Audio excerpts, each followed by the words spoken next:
భగవద్గీత యందు ఉన్నటువంటి శ్లోక దశకం 10 శ్లోకాలు. సప్త 7, పంచ 5, చతుష్ట 4, లేదా ద్వౌ 2, లేదా 3, లేదా ఏకం 1. అది కూడా చెప్పలేవా? తదర్థం అంటే శ్లోకంలో అర్ధ శ్లోకం ఏవైనా సరే దీంట్లో అంటే మీ 10, 7, 5, 4, 3, 2 లేదా కనీసం 1, అది కూడా చేయలేవా? సగం శ్లోకం. సగం శ్లోకమైన శ్లోకానాం యః పఠేన్నరః, యః ఎవడైతే పఠేత్ రోజు పఠిస్తున్నాడు,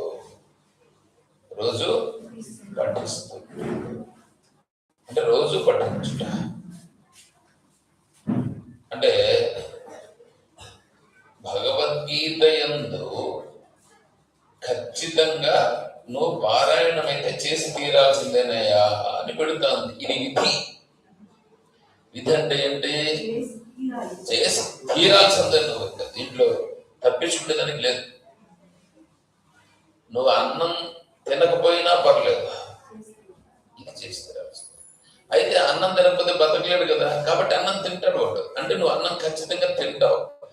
అన్నము ఎంత స్పష్టంగా నువ్వు తిని తీరాలనో అదే విధంగానే నువ్వు పారాయణం కూడా చేసి తీరాలి. నాకు సమయం లేదు, నిన్నేమి 18 అధ్యాయాలు చేయమని లేదే, చెప్పినాడు. పాఠే సమర్థ అని చెప్పాడు. అంటే నువ్వు 18 అధ్యాయాలు పారాయణం చేస్తే మంచిది. 18 చేయలేవా? 9, అంత చేయలేవా? 6, అంత చేయలేవా? 3 చేయలేవా? 2 చేయలేవా? 1 కూడా చేయలేవా? 10 శ్లోకాలు. 10 శ్లోకాలు కూడా చెప్పలేవా? 7 శ్లోకాలు చెప్పేదానికి సమయం లేదా? 5 శ్లోకాలు చెప్పేదానికి సమయం లేదా? 3 శ్లోకాలు చెప్పేదానికి లేదా? 2 శ్లోకాలు చెప్పేదానికి సమయం లేదా? 1 కూడా చెప్పేదానికి సమయం లేదా? ఓకే, నీకు ఇంకా ఫ్రీ ఇస్తున్నా. కనీసం అర్ధ శ్లోకమైనా సరే రోజు పఠేత్. రోజు ఎవడైతే పఠనము చేస్తున్నాడో, పాఠనము అంటే ఎవరైతే రోజు ఈ విధంగా కనీసం ఇట్లా పారాయణం చేస్తుంటారో వాళ్ళు శరీరం విడిచిపెట్టిన తర్వాత చంద్రలోకమవాప్నోతి. చంద్రలోకమవాప్నోతి అంటే ఏం? చంద్రలోకం ఎందుకు పోతారు? అందరూ చనిపోయిన తర్వాత చంద్రలోకం పోరంటే అందరూ కూడా పోతారు. చనిపోయిన తర్వాత శుక్ల మార్గం అని, కృష్ణ మార్గం అని 2 ఉన్నాయి. 2 మార్గాల్లో పోతారు. వాడు ప్రపంచంలో ఎలాగైనా బ్రతికుంటాడు. వాడు బ్రతికిన వాడందరూ చనిపోతాడు. చనిపోయిన వాడు శుక్ల మార్గం అని, కృష్ణ మార్గం అని 2 ఉన్నాయి. ఆ మార్గాల్లో ప్రయాణం చేస్తాడు వాడు. వీడు పాపములన్నీ చేసుకున్నటువంటి వాడు చంద్రలోక మార్గానికి పోతాడు. పుణ్య మార్గం చేసుకో ఉండేవాడు శుక్ల మార్గానికి పోతాడు. శుక్ల మార్గం అంటే సూర్యుని ద్వారా పోతాడు. ఇప్పుడు ఇక్కడేమంటున్నాడంటే ఈ శ్లోకాలు కనీసం 10, 7, 5, 4, 3, 2, 1 లేదా సగం శ్లోకం చెప్పుకుంటే చంద్రలోకానికి పోతావు అని అంటున్నాడు. నేను చనిపోయిన తర్వాత ఎట్లాగూ చంద్రలోకంలోకి పోతాను కదా, మళ్ళీ ఈడిన చంద్రలోకానికి పోతాను అంటున్నాడు. అంటే చంద్రలోకానికి వెళ్ళి అయుతం ధ్రువం, 5 సంవత్సరాలు జీవితం అంటే 2000 సంవత్సరాలు చంద్రలోకంలో ఉంటాడు. అంటే చంద్రలోకంలో చంద్రుడు మనస్సుకు అధిష్టాన దేవత. చంద్రుడు మనస్సుకు అధిష్టాన దేవత. ఇప్పుడు వీడు ఏమవుతాడంటే వీడు ఈ ప్రపంచంలో ఎట్లెట్లా బ్రతుకుంటాడు. వీడు ఎలాగైనా బ్రతకనే కాక మామూలుగా చనిపోయినటువంటి వాడు ఏం చేస్తాడంటే చంద్రలోకానికి వెళ్ళి నేరుగా వాడి కర్మకు సంబంధించిన లోకానికి వెళ్ళిపోతాడు. అంటే స్వర్గానికో నరకానికో పోతాడు. వీడు అట్లా కాదు.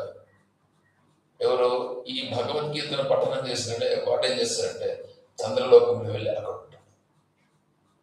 అంటే స్వర్గలోకము నరకలోకము అవన్నీ ఉంటాయిగా, అవన్నీ వీడికి ఎగ్జామ్షన్. అంటే ఏంటి, చంద్రుడిని మీరు ఇష్టపడరా?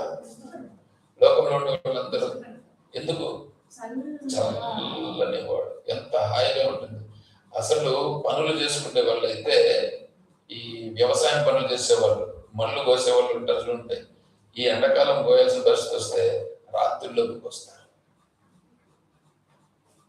రాత్రిలో ఎందుకంటే వెన్నెలు ఉంటుంది, బాగా కనిపిస్తుంది, ఈ ఎండ ప్రభావం ఉండదు, పని కూడా జరుగుతుంది.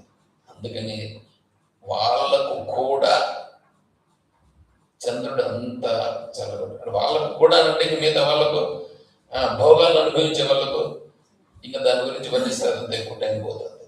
కాబట్టి చంద్రలోకంలో ఉంటాడు. అంటే ఏంటంటే ఆనంద స్వరూపంగా అక్కడ ఉంటాడు 2000 సంవత్సరాలు. తర్వాత వాడు అక్కడి నుంచి పుడతాడు.